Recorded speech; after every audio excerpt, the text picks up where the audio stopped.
Vastu actually exactly work कैसे करता है? Vastu is the purpose of your life, is the purpose of your space. किसी के घर में मतलब कुछ नेगेटिव एनर्जीज होती है या फिर कोई हादसा हुआ होता है वहाँ पर, कैसे पता करते हैं कि वहाँ पे ये कोई खराब एनर्जीज हैं? हम लेकर एंटीना और स्कैनर्स के थ्रू वहाँ की एनर्जीज को चेक कर सकते हैं। कौन सी कॉमन मिस्टेक्स हैं जो लोग करते हैं जो उन्हें इग्नोर नहीं करनी चाहिए? हमें बहुत जरूरी है ये एनालाइज करना कि किस लैंड पे क्या काम हो रहा है और उस लैंड की प्रकृति क्या है। क्लाइंट्स की सेटिस्फेक्शन को बढ़ाना हो तो उस पॉइंट पे हम क्या कर सकते हैं? क्लाइंट्स के लिए भी हमें स्टेबल क्लाइंटेज के लिए हमें साउथ वेस्ट को भारी करना बहुत जरूरी है। तो कभी ऐसा भी होता है कि उनकी नेगेटिव एनर्जीज का सामना आपको भी करना पड़ा हुआ? पिशाच योग है वहाँ पर, तो इट बिकम्स वेरी सीरियस। अगर वो एनर्जी हमें अलाउ करेगी तभी हम उस लैंड पे वर्क कर सकते हैं, अदरवाइज हम कर भी नहीं पाएंगे। अब जैसे फॉर एग्जांपल अभी श्रीदेवी की रहती थी, जी। शान सिंह राजपूत की रहती जी। है, तो वहाँ पर वो जाते हैं उस लोकेशन पे और कोई तो टूल रखते हैं वो और उनसे पूछते हैं कि आपकी डेथ कैसे हुई थी, आपको किसने मारा, यस और वो सामने से नाम भी ले रहे हैं। Yes this is true.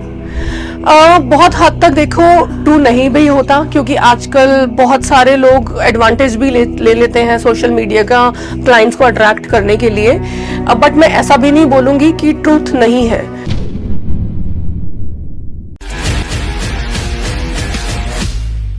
So hello everyone, मेरा नाम है आयुष और मैं हूँ टॉक विद फ्ली का फाउंडर। जैसा कि आप सभी लोग जानते हैं, हमारे पॉडकास्ट में काफी तरह के लोग आते हैं।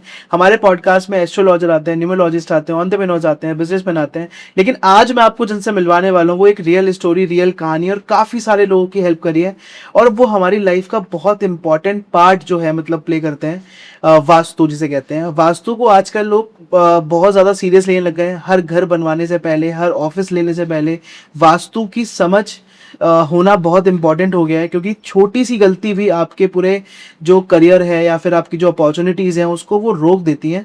तो मैं आज चाहूंगा कि आज वास्तु के ऊपर बहुत सारी चीज़ों को लेके बात हो। इस पॉडकास्ट को मैं चाहता हूँ एटलीस्ट 15 से 20 मिनट तक जरूर सुनना, क्योंकि उसके बाद आप छोड़ नहीं पाओगे, क्योंकि डेफिनेटली बहुत सारे ऐसे क्वेश्चंस के आंसर्स आपको इस पॉडकास्ट पे मिलेंगे। फॉर एग्जाम्पल घर के लिए, आपके करियर के लिए, आपकी शादी के लिए, आपकी प्लेसमेंट्स के लिए, बहुत सारे ऐसे सवालों के जवाब आपको इस पॉडकास्ट के एंड तक आते आते मिल जाएंगे जो आपकी लाइफ में बहुत ज्यादा हेल्प करेगा। So let's invite our guest. Ma'am कैसे हैं आप? नमस्कार Ayush ji, I am very well and it's my pleasure to come here again with you. Thank you ma'am, we are so blessed कि आप हमारे पॉडकास्ट में आए। एंड मैं चाहूँगा मैम थोड़ा सा आप अपने बारे में बताइए, क्योंकि ऑल दो आपका नाम और आपकी चीज़ें सब लोग जानते हैं, बट मैं चाहता हूँ थोड़ा सा आप अपने बारे में बताइए ताकि हमारे दर्शक जो सुनने वाले हों, जो नए लोग भी हों, वो आपको ज़्यादा बेहतर समझ सकें। सो आयुष, ये मेरी जर्नी स्टार्ट हुई अराउंड 8 years पहले और लाइक आई थिंक 11-12 years पहले मैंने स्टडी स्टार्ट करी एंड प्रोफेशनली इस फील्ड में मैं 8 years पहले आई। एंड इस 8 साल में मैंने अराउंड 1000+ लोगों के साथ इंटरेक्ट करके उनके मैप्स को सॉल्व करके उनके घर को वास्तु कंप्लाइंट बनाया है। And day by day growth भी हो रही है इस फील्ड में, नॉलेज में भी, लोगों की नंबर्स ऑफ क्लाइंट्स में भी। So here I am with you again. तो दीपिका मैम एक चीज़ और बताइए, वास्तु एक्चुअली एग्जैक्टली वर्क कैसे करता है? वास्तु के लिए आयुष जी ये कहा जाता है कि अगर आप किसी भी लेमैन से एक डेफिनेशन अगर आप वास्तु की पूछते हैं तो हर कोई बोलेगा कि जहां हम वास करते हैं। यस, डेफिनेटली जहां आप वास करते हैं उस स्पेस का जो आपकी अलाइनमेंट है उसी को वास्तु कहा जाता है। But still vastu beyond that है। Vastu is the purpose of your life, is the purpose of your space, कि आप जहां पर रह रहे हैं उस जगह का पर्पस क्या है।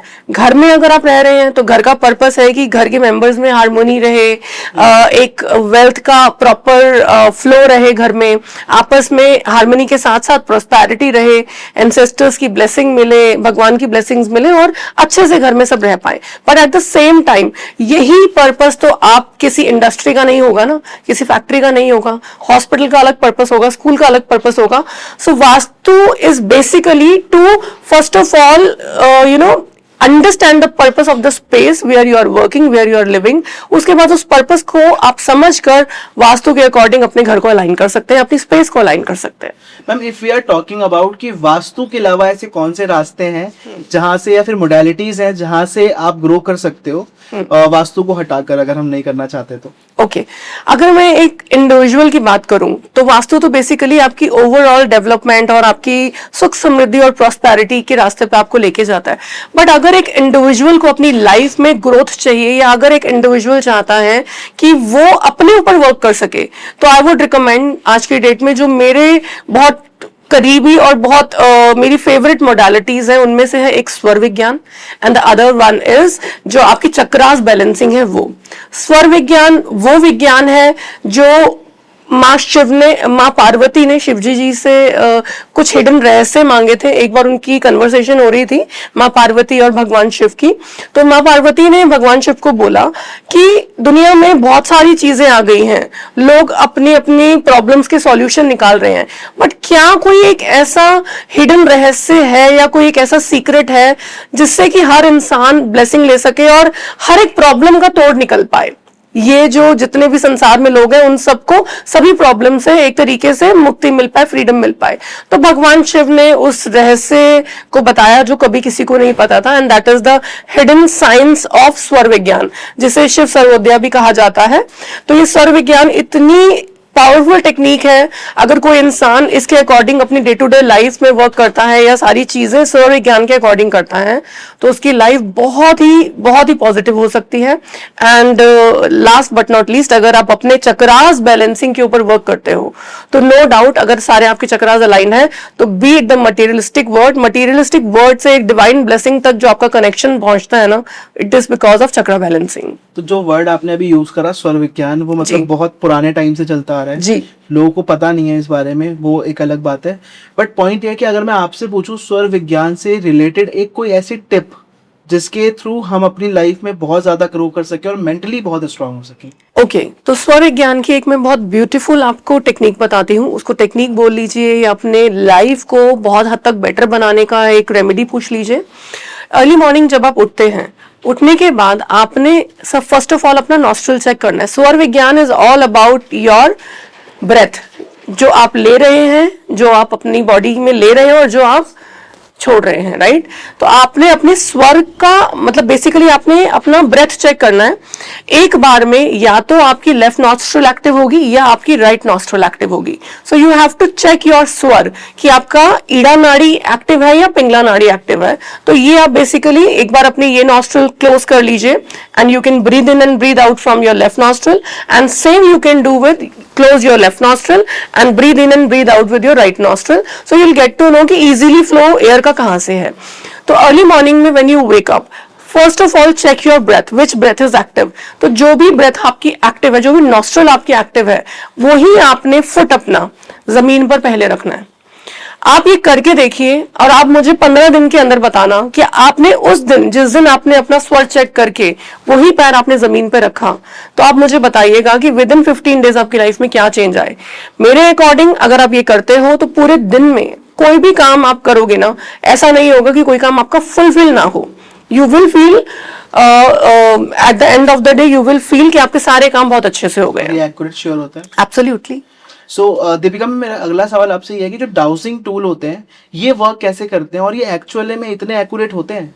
सो dowsing tool are actually scientific tools, but ये आपको हैरानी हो रही होगी सुनकर, बिकॉज देखो जब हम राइट ब्रेन और लेफ्ट ब्रेन की बात करते हैं, सो एवरीबडी नोज कि दो हमारा राइट ब्रेन हमसे बहुत पावरफुल चीजें करवाता है और बहुत शार्प एक्यूरेट डिसीजंस ले पाते हैं हम राइट ब्रेन के अकॉर्डिंग, बट ये हर इंसान को पता है आज की डेट में कि राइट ब्रेन से भी ज्यादा बहुत हद तक बहुत कहीं पावरफुल हमारा लेफ्ट ब्रेन है, जो कि सबकॉन्शियस माइंड कहलाता है।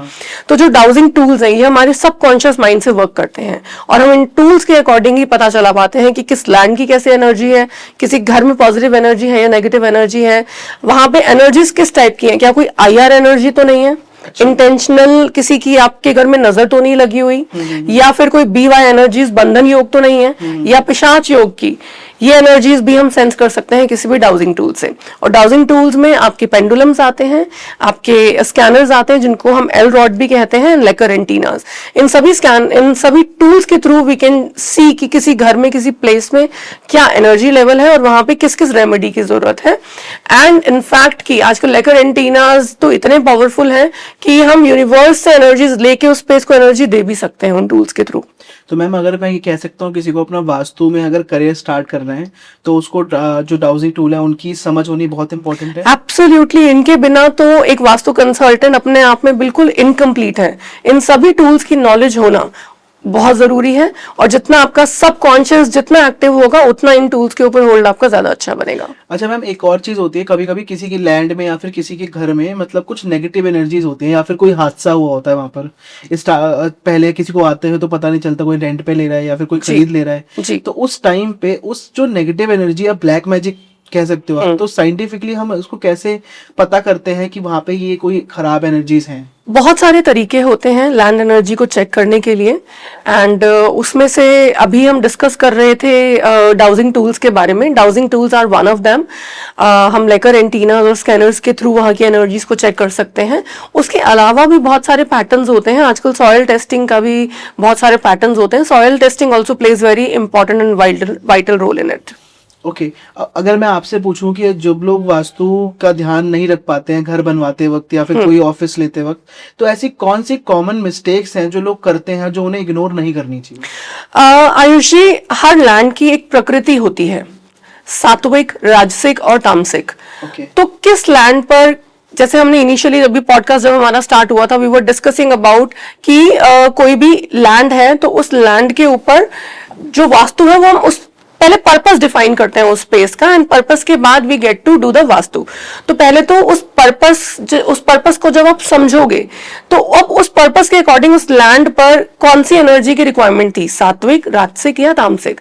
अगर आप कहीं पर घर बनाना चाह रहे हो तो वहां पर हमें सात्विक एनर्जीज चाहिए, बट अगर सेम लैंड पर अगर आपको कोई इंडस्ट्री खड़ी करनी है तो सात्विक एनर्जी विल नॉट वर्क, क्योंकि वहां पर आपको एक स्पार्क चाहिए, वहां पे मशीनरी होगी, वहां पे हाई फायर वर्क भी हो सकता है। तो ऐसी सिचुएशन में वो स्पार्क एक राजसिक एनर्जी लेकर आती है, और वहां पे तामसिक एनर्जी होगी तो सब डॉर्मेंट हो जाएगा। तो इसलिए लैंड टेस्टिंग के अकॉर्डिंग हमें बहुत जरूरी है ये एनालाइज करना कि किस लैंड पे क्या काम हो रहा है और उस लैंड की प्रकृति क्या है।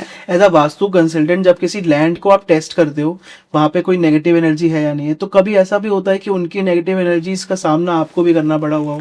Oh, what a beautiful question and little horrible as well, क्योंकि डेफिनेटली अगर वहां पर कोई नेगेटिव एनर्जी है तो वो हमें अलाउ नहीं करती यूजुअली।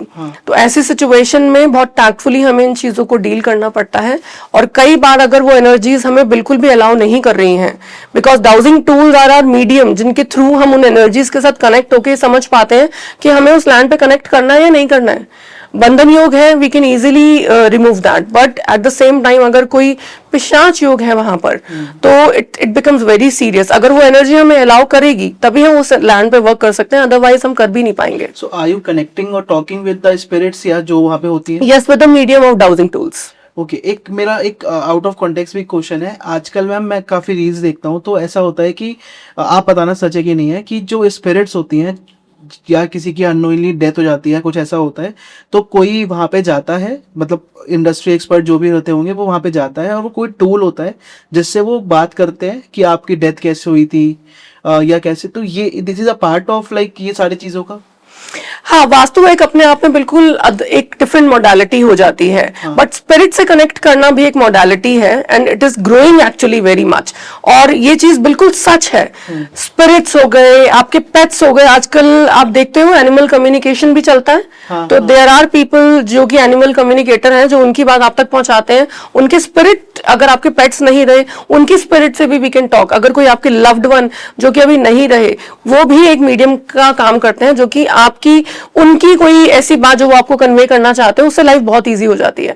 बट ये एक बिल्कुल डिफरेंट मोडालिटी है, जिसको आप पास्ट लाइफ रिग्रेशन कह लो, एक स्पिरिट कम्युनिकेशन कह लो, एनिमल कम्युनिकेशन कह लो। तो ये सारी चीजें भी एक मोडालिटी है जो कि बहुत इंडस्ट्री बहुत वास्ट ग्रो हो रही है, एंड इट वर्क्स डेफिनेटली। ये बहुत ब्यूटीफुली वर्क करती है। एक मिथ के ऊपर आपसे चाहूंगा कि आप उसको ब्रेक करो। आज मैं एक रील देख रहा था एक्चुअली, उसमें अब जैसे फॉर एग्जांपल अभी श्रीदेवी की डेथ हुई थी, ईशान सिंह राजपूत की डेथ हुई थी, तो वहां पर वो जाते हैं उस लोकेशन पे और कोई तो टूल रखते हैं वो, और उनसे पूछते हैं कि आपकी डेथ कैसे हुई थी, आपको किसने मारा। और वो सामने से नाम भी ले रहे हैं मैम। This is true?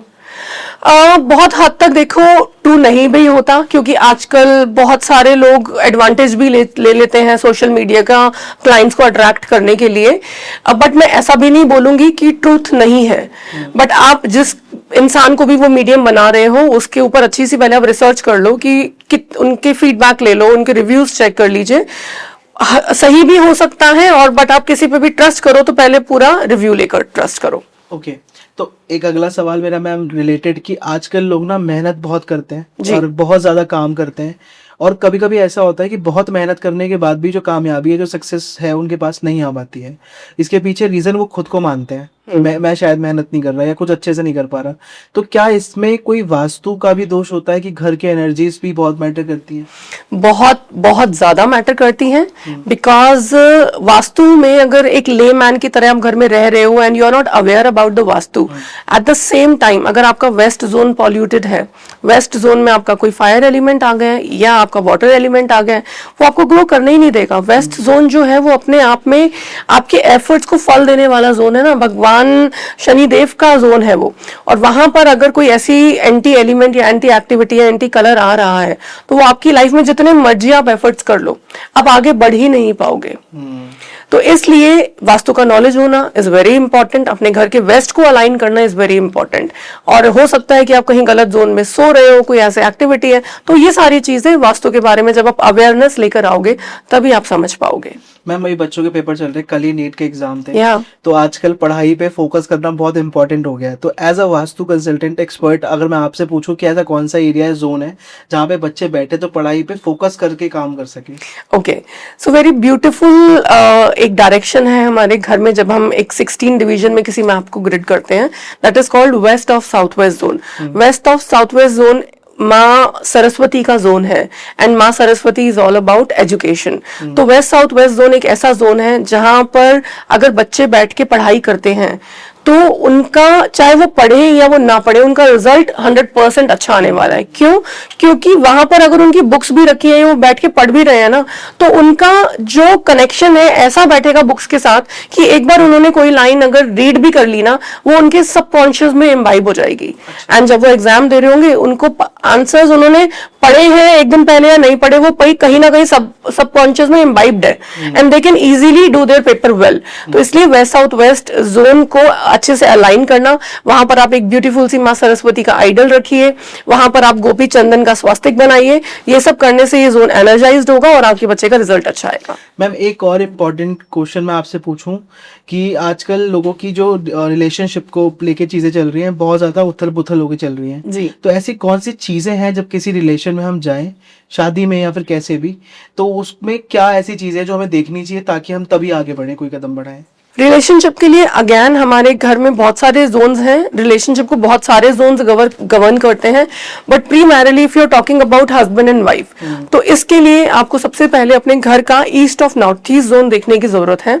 यहाँ पर अगर आप अपने हैप्पी टाइम्स की एक फोटो लगाते हैं, तो हैप्पी टाइम्स की फोटो लगाने से you are giving this indication to the universe कि आपको आपके घर में हार्मनी एंड पीस चाहिए।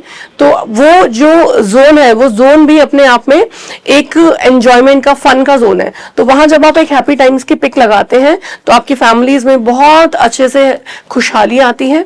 साउथ वेस्ट जोन को भी बैलेंस करना बहुत जरूरी है, क्योंकि वो जोन अपने आप में रिलेशनशिप का जोन है और वो जोन आपकी लाइफ में स्टेबिलिटी देता है।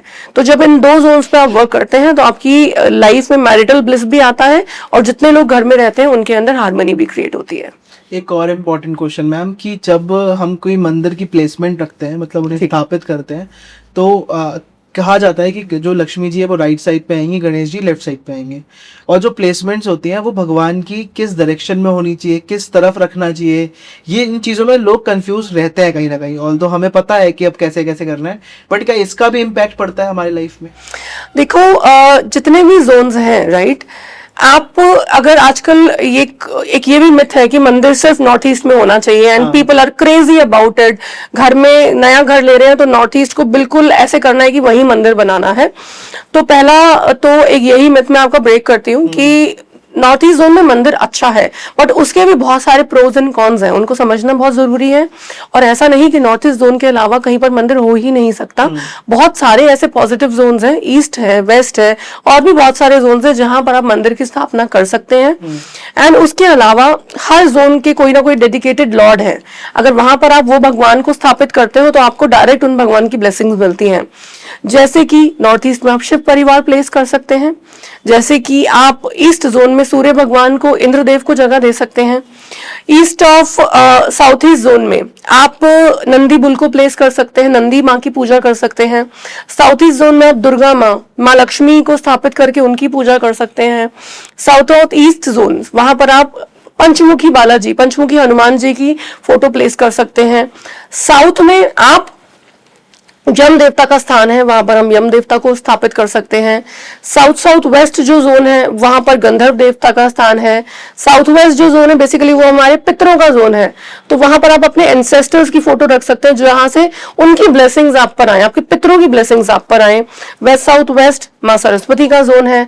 वेस्ट जोन भगवान शिव का जोन है, वहां पे हम विष्णु जी को भी स्थापित कर सकते हैं। उसके अलावा और भी सारे जोन्स हैं अलग अलग भगवानों को, जैसे कि नॉर्थ में हम कुबेर जी को स्थापित कर सकते हैं। तो इस तरीके से आप मंदिर की स्थापना कर सकते हैं। हाँ, मंदिर के लिए मैं एक चीज आपको और बताऊंगी कि कभी भी 2 या 3 आइडल से ज्यादा अपने घर में स्थापित मत करें। जिस भी भगवान को मानते हैं उस भगवान को आप स्थापित करिए। अभी आप पूछ रहे थे लक्ष्मी गणेश जी, तो बेसिकली लोगों को यही नहीं पता कि लक्ष्मी जी गणेश जी की वाइफ नहीं है, उनकी माता है, तो उनका स्थान पहले आता है एंड देन गणेश जी का स्थान आता है। तो ये सारी चीजें हैं जिनका अवेयरनेस होना जरूरी है एंड इस तरीके से हम भगवान की प्लेसमेंट करते हैं। सो मैम, मेरा अगला सवाल आपसे ये है कि आजकल ना कलर्स को लेके बहुत कलर साइकोलॉजी, कलर कॉम्बिनेशन, लोग कपड़े घड़ी सब कलर्स वाइज पहनते हैं, तो वो चाहते हैं कि घर में भी उनका जो स्टाइलिश और जो मतलब मॉडर्न कलर्स हैं वो लगे, यूज हो। बट होता यह है कि कलर चूज करते वक्त अब लोग सुन लें कि वास्तु के हिसाब से हम कलर्स लगवाते हैं, तो आपके हिसाब से कितना इफेक्ट करते हैं कलर्स वास्तु में, हमारी लाइफ में, और कैसे इसको बेटर कर सकते हैं? तो जब कलर्स की बात आती है ना, तो आजकल आई थिंक इतनी अवेयरनेस तो सबको है कि वास्तु इज ऑल अबाउट पंच तत्व। तो अब पंच तत्व की बात कर रहे हैं तो ये 5 कलर्स तो हैं जो 5 जोन्स में प्रीमैरिली हम देते हैं। जैसे कि जल तत्व है तो ब्लू कलर है, फायर एलिमेंट है तो रेड कलर है, अर्थ एलिमेंट है तो येलो कलर है, स्पेस में हम यूज करते हैं व्हाइट एंड एयर एलिमेंट में हम यूज करते हैं ग्रीन। अब इनमें ना क्या होता है कि अगर फायर जोन में अगर वाटर जोन आ जाता है, अग्नि में अगर पानी डलेगा तो अग्नि तो बुझेगी ना। तो अगर उस फायर एलिमेंट वाले जोन ने हमें कैश लिक्विडिटी देनी है, कॉन्फिडेंस देना है, नेम या फेम देना है, वहां पर अगर वाटर कलर्स आ जाते हैं ब्लू या ब्लैक, तो वो क्या करेंगे, उस अग्नि को खत्म कर देंगे। तो वो सारी चीजें आपकी लाइफ से आप कैश के लिए रोते रहोगे। आप सोचोगे कि हमारा नेम और फेम ही नहीं बन रहा, क्लाइंट्स वापस ही नहीं आ रहे हैं, आप सोचोगे हमारे अंदर कॉन्फिडेंस की क्यों कमी आ गई है। बट वो हो इसलिए रहा है क्योंकि आप फायर एलिमेंट में जल तत्व को ले आए हैं, वो सब बुझ गई अग्नि। तो ये एक बेसिक अंडरस्टैंडिंग है। तो इस चीज में मैं आपको ये बोलूंगी कि अगर आप एक ऑफ व्हाइट टोन या न्यूट्रल पेस्टल व्हाइट कलर पूरे घर में करा देते हैं तो वो घर को एक रिच लुक भी देता है। और ये ऐसे कलर्स हैं जो कि पूरे घर में आप कहीं भी करा लोगे, इसका कोई भी आपको इम्पैक्ट या साइड इफेक्ट नहीं आएगा। तो आपको पॉजिटिविटी भी रहेगी और एक रिच लुक भी आएगा घर में। अच्छा मैम, अगर कोई रियल एस्टेट का कोई क्लाइंट है हमारा, या फिर कोई भी मतलब नई जगह इन्वेस्ट करना चाहता है, तो क्या उसे एनर्जी देखनी चाहिए वहां पे इन्वेस्ट करने से पहले, या कुछ भी घर लेने से पहले? Yes definitely. सबसे पहले तो आप उस लैंड की तो एनर्जी देखोगे ही देखोगे। आप इन्वेस्टमेंट का बात कर रहे हो ना, हाँ। तो सबसे पहले आप उस जगह की तो एनर्जी देखोगे ही देखोगे एंड उसके बियॉन्ड आप अपने नंबर्स के ऊपर भी वर्क करोगे। यहाँ न्यूमरोलॉजी की बात आ जाती है कि आपके कौन से डोमिनेंट नंबर्स हैं। क्या आपका राहु एक्टिव है? Rahu is all about digital marketing and your share market and investments. तो अगर आपका राहु एक्टिव नहीं है या राहु की प्लेसमेंट या 4 नंबर मिसिंग है आपके न्यूमरोस्कोप में, तो आई वुड से कि आपको इन्वेस्टमेंट या शेयर मार्केट इन चीजों के बारे में नहीं सोचना चाहिए। अच्छा मैम, एक और इम्पोर्टेंट क्वेश्चन है कि आजकल लोग इन्वेस्टमेंट जब करना चाहते हैं तो घर बना लेते हैं, और घर उस टाइम पे वास्तु का ध्यान नहीं रखते, और पूरा घर बन गया, सब कुछ हो गया, उसके बाद उन्हें ध्यान आया कि हाँ शायद वास्तु गलत है हमारे घर का। अब वो चाहते हैं इतनी मेहनत से कोई से इंसान ने घर बनाया पैसे लगाकर, अब वो तोड़ फोड़ करना, ये सब चीजें उसको बहुत अजीब लगेंगी और मैम पैसे भी खर्च होंगे।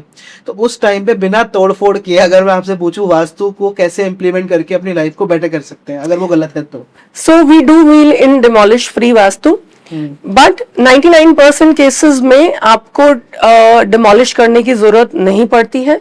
बट वो 1% भगवान ना करे कि अगर आपकी किस्मत ही खराब है तो आपका नॉर्थ ईस्ट या साउथ वेस्ट में टॉयलेट आ जाएगा, ब्रह्मस्थान में टॉयलेट आ जाएगा। ऐसी सिचुएशन में हम पहली रिकमेंडेशन यही देते हैं कि आप ये टॉयलेट सीट रिमूव करा लीजिए। बट फिर भी कई बार लोग एडमेंट होते हैं कि नहीं जी ये तो पॉसिबल ही नहीं हो सकता। बट अब क्या करें, ऐसे तो नहीं छोड़ सकते ना किसी पेशेंट को। हमारे क्लाइंट हमारे लिए पेशेंट है, वो हमारे अपनी प्रॉब्लम्स हम तक लेकर आए हैं, तो उनके लिए तो हम एक तरीके से we are working as a doctor. अगर हमने उनको पहले बोल दिया कि ये चीज नहीं करनी, बट वो अगर नहीं कर सकते तो फिर भी हमें उनका इलाज तो करना ही है ना। तो फिर हम ऐसी रेमेडीज कर देते हैं जिनसे उन्हें 99% तक उस प्रॉब्लम का साइड इफेक्ट नहीं आएगा। Okay. तो इसलिए हम बोलते हैं कि 99% it's demolish free vastu, but 1% है कि अगर आप वो चीज करा लेते हो हमारी बात मान के तो आपके लिए ही अच्छा है। बट अदरवाइज नहीं भी अगर आप करा सकते तो we have so many remedies, वो करके उस चीज का इम्पैक्ट हम कम कर सकते हैं। और मैम अगर मैं बात करूं कि कोई इंसान किसी गलत डायरेक्शन में सो रहा है, तो क्या उसकी एनर्जीज, गुस्सा जो होता है, उसका मूड स्विंग्स, ये सब भी मतलब इफेक्ट करते हैं उससे? बिल्कुल। देखो, जब सोने की बात आती है ना तो दो चीजें देखी जाती हैं। पहली चीज ये देखी जाती है कि इंसान सो किस डायरेक्शन में रहा है, और दूसरी चीज देखी जाती है कि सोते हुए हेड किस डायरेक्शन में प्लेस हो रखा है या किस तरफ प्लेस हो रखा है, राइट? मैडम सोते हुए कैसे पता चलेगा किसी को? हाँ, सोते हुए ऐसे पता चलेगा क्योंकि आप जो आपने घर में अपना मैप ग्रिड करवाया, आपको ग्रिडिंग में तो पता लग गया ना कि आपका बेड की प्लेसमेंट क्या है। ओके। ठीक है, तो सबसे पहले तो आप अपनी बेड की प्लेसमेंट अपने किसी वास्तु एक्सपर्ट से कंसल्ट करके अपनी बेड की प्लेसमेंट पता करें। अगर किसी नेगेटिव जोन में आप सो रहे हो, जैसे कि साउथ साउथ वेस्ट या वेस्ट नॉर्थ वेस्ट, तो ये जोन इतने नेगेटिव है कि अगर आप यहाँ पे सोते हैं तो आपको सुसाइडल थॉट्स आएंगे, आपको डिप्रेशन आएगा, आपको लगेगा कि आप किसी काम के ही नहीं हो। And eight the same time अगर आप ईस्ट ऑफ साउथ ईस्ट में सो रहे हो तो हस्बैंड वाइफ के इतने कलेश होंगे, इतनी उनमें लड़ाई होगी, और उनको समझ नहीं आएगा कभी कि हमारी लड़ाई हो क्यों रही है। प्यार एक दूसरे से इतना, फिर भी बहुत लड़ाई होगी। वो उनकी गलती नहीं है, उनकी अंडरस्टैंडिंग में कमी नहीं है, उन्होंने जोन ही गलत चूज कर रखा है सोने का। तो पहली बात तो एक पॉजिटिव जोन में आप सोते हैं तो आपके लिए बहुत अच्छा रहता है। एंड दूसरी चीज देखो, जो अर्थ है ना वो अपने मैग्नेटिक पोल पे काम करती है, ठीक है, north to south, south to north. अब जब आप सोते हो, ठीक है, सोते हुए अगर आपने अपनी हेड की प्लेसमेंट नॉर्थ या वेस्ट में कर लिया है तो क्या होगा, आपका जो हेड है वो रेजोनेट हो रहा है नॉर्थ या वेस्ट डायरेक्शन में अर्थ की मैग्नेटिक पोल के थ्रू। अब क्या होगा, जब आप सुबह मॉर्निंग में उठोगे आप ड्रेन्ड आउट फील करोगे, आप थका हुआ महसूस करोगे। एट द सेम टाइम अगर आप सोते हुए अपना जो सर है आपने ईस्ट या साउथ की तरफ रख लिया तो आप अगले दिन उठोगे, you will feel fresh, you will feel enthusiastic, आपके अंदर एनर्जी रहेगी पूरा दिन काम करने की। सो इसलिए दो चीजें, एक आपकी डायरेक्शन, एक आपकी हेड की प्लेसमेंट मैटर करती है जब आप सो रहे हो। इफ मैम किसी का कोई घर है या ऑफिस है और वो जो नंबर है ऑफिस का या फिर घर का, वो नंबर फॉर एग्जांपल नहीं चेंज हो सकता है क्योंकि वो रेंट पे है फॉर एग्जांपल, और लेकिन वो नंबर वास्तु कंसल्टेंट ने बताया कि सही नहीं है फॉर एग्जांपल जी, उस पॉइंट पे वो क्या करे, क्योंकि उसका ऑफिस भी चल रहा है, घर भी रहना वहीं पर ही है, तो कैसे क्या कर सकते हैं? ओके, यहाँ पर हम न्यूमरोलॉजी चेक की बात करते हैं कि आपके घर का जो एड्रेस है उसका न्यूमरोलॉजी टोटल क्या आ रहा है, ठीक है। अब सपोज कि कोई ऐसा नंबर आ गया जो कि पॉजिटिव नहीं है रहने के लिए, फॉर एग्जांपल 4 है, हाँ, 4 को आइडियली पॉजिटिव नहीं माना जाता है। तो जिन नंबर्स को हम पॉजिटिव समझते हैं दैट इज 1, 3, 5 एंड 6, तो अगर ये टोटल आ गया आपके एड्रेस का तो आप निश्चिंत हो जाएं। बट अगर सपोज 4 आ गया, 7 आ गया, 8 आ गया, तो अब आप क्या करोगे? तो ऐसी सिचुएशन में हम रिकमेंड करते हैं कि आप अपने घर को सुंदर सा नाम दे दो, न्यूमरोलॉजी चेक करा के ऑब्वियसली। जैसे कि पुराने जमाने में लोग लिखते थे ना, कृष्ण निवास एंड शांति निवास, कुछ इस तरीके से करके आप कुछ ऐसा नाम खुद ही चूज कर लीजिए, उसका न्यूमरोलॉजी चेक आप हमसे करा लीजिए और वो नेम प्लेट सुंदर सी अपने घर के बाहर लगवा दीजिए। और अगर ऑफिस है मैम तो? हाँ, तो भी ऑफिस के बाहर भी होता है ना, लोग खन्ना हाउस एंड ये वो कुछ इस तरीके से अपनी सर नेम के साथ वो कर लेते हैं, तो आप उसमें आप ये सब करके न्यूमरोलॉजी टोटल करके आप वो नेम प्लेट लगाएं so that you will attract positive energy of that number. तो मैम हम लोग हमेशा अपने पॉडकास्ट में एक कॉम्प्लीमेंट्री गिफ्ट रखते हैं जैसे रेमेडीज के नाम पर, तो वी वांट कि हम रेमेडीज दें आज कुछ कुछ जो लोगों की बेसिक्स प्रॉब्लम्स हैं ताकि वो उनको सुनकर सॉल्व कर सके जी। सो मेरा पहला रेमेडी क्वेश्चन आपसे रहेगा कि अगर किसी की जॉब नहीं लग रही है हाँ। या जॉब में प्रॉब्लम्स आ रही हैं तो उस टाइम पे उसको क्या रेमेडी करनी चाहिए जिससे वो बेटर हो सके? ओके, अगर हम लोगों को यहाँ रेमेडी बता देंगे तो लोगों को कंसल्टेंट्स की जरूरत ही नहीं पड़ेगी। लोग आजकल कितने कंसल्टेंट्स के पास जाते हैं ना जॉब के लिए। एनीवेज, जोक्स अपार्ट, हम जॉब के लिए क्या कर सकते हैं? सबसे पहले आपको जॉब्स के लिए दो डॉक्यूमेंट्स की रिक्वायरमेंट है। One is your resume and second आपके जो कि एजुकेशन के डॉक्यूमेंट्स हैं। आप अपने एजुकेशनल जो डॉक्यूमेंट्स हैं वो अपने नॉर्थ में प्लेस कर दीजिए, रख दीजिए किसी भी फाइल में डाल के, प्रेफरेबली अगर वो ब्लू कलर की है डाल के नॉर्थ में रख दो।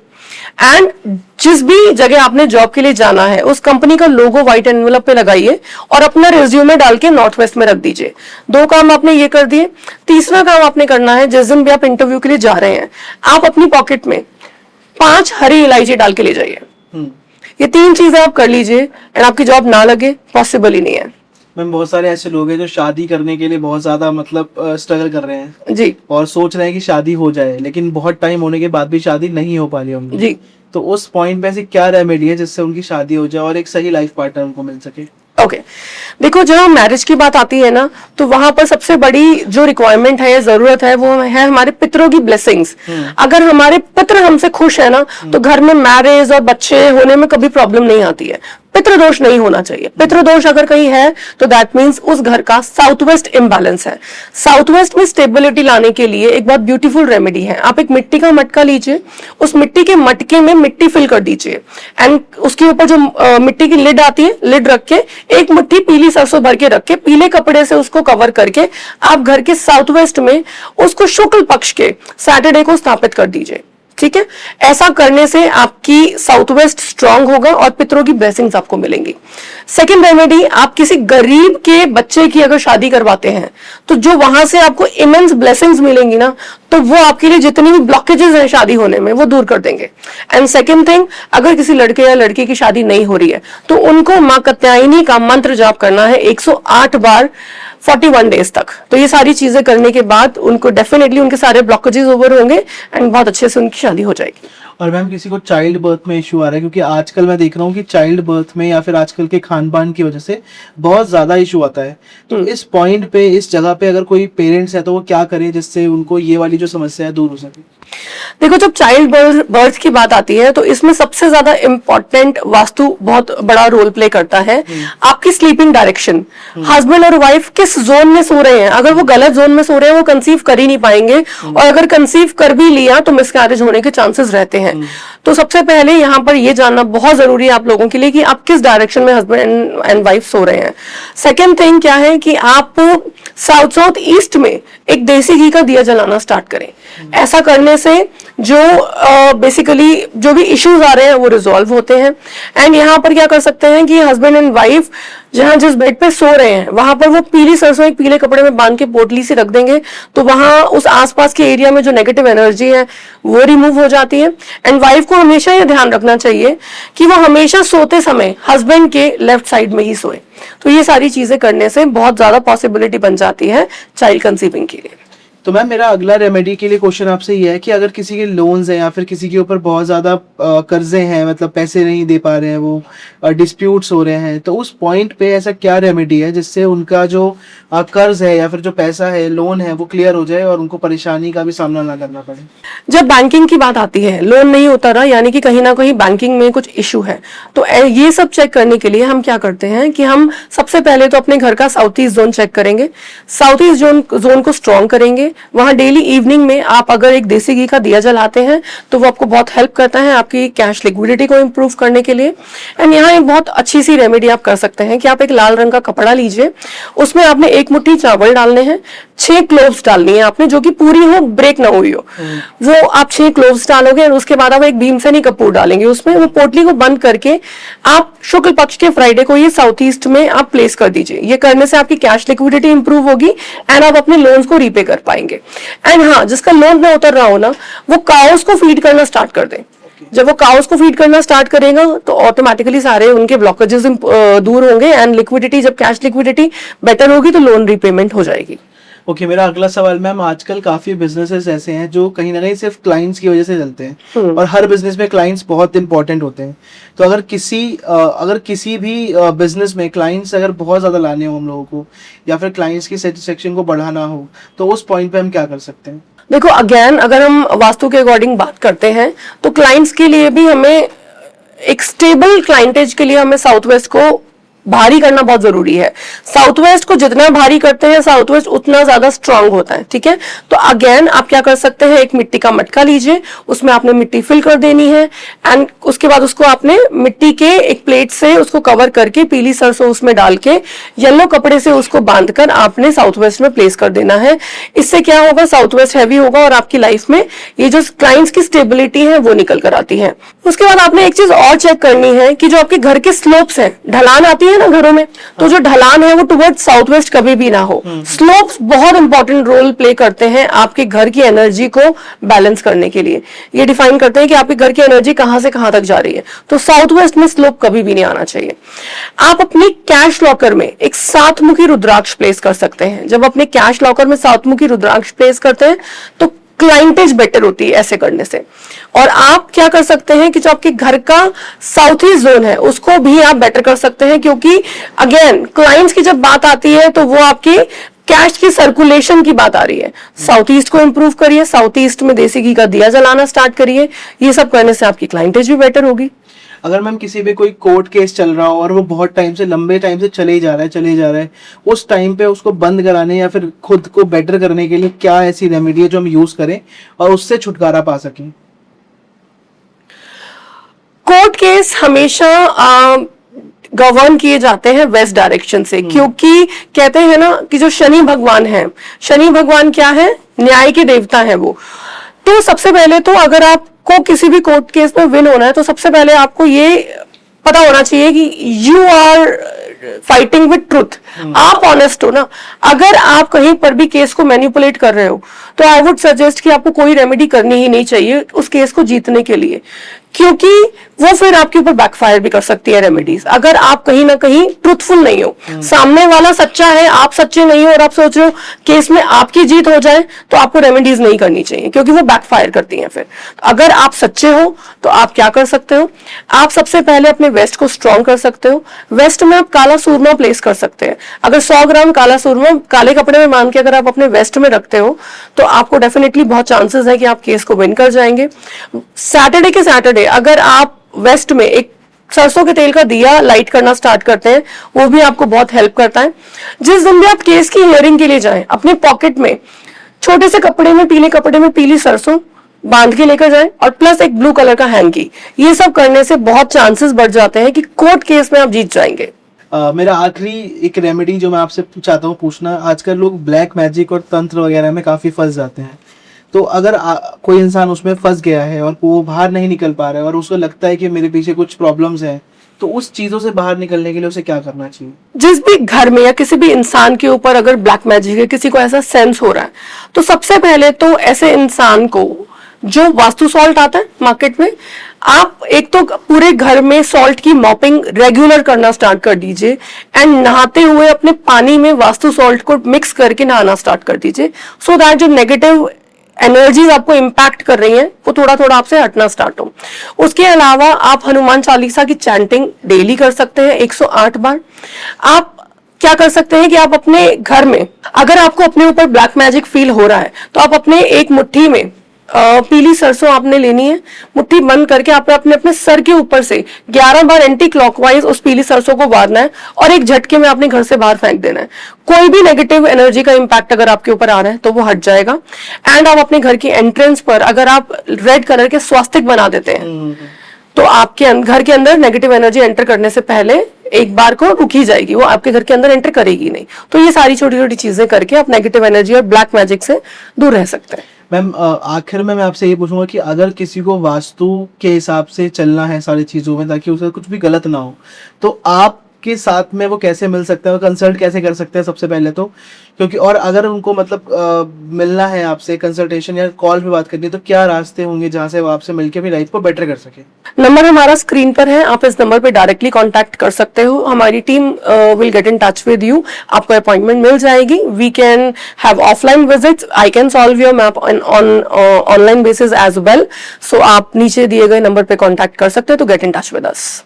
Thank you so much ma'am for coming our show and definitely मैं आपका जो नंबर या फिर लिंक होगा मैं डिस्क्रिप्शन में डाल दूंगा, तो आप सभी लोग जाकर अगर कोई भी लाइफ में कोई भी प्रॉब्लम है, और मैंने रियल एग्जांपल्स देखे हैं क्योंकि मैम के साथ मैंने 5-6 एपिसोड शूट करे हैं, तो मुझे पता है कि मैम ने काफ़ी लोगों की हेल्प करी है एंड बहुत परेशान लोग भी आए हैं मैम के पास, और मैम ने कितने हार्मली और काम करके उनको बहुत अच्छे वे में हेल्प करा है। So I request and I highly recommend ma'am को कि मैम किसी के पास कोई भी जाता है कंसल्टेशन के लिए तो डेफिनेटली वो अपनी लाइफ का एक पर्पस सॉल्व करके जरूर आएगा। So once again thank you so much for coming our show. Thank you so much everyone, be blessed. Thank you so much.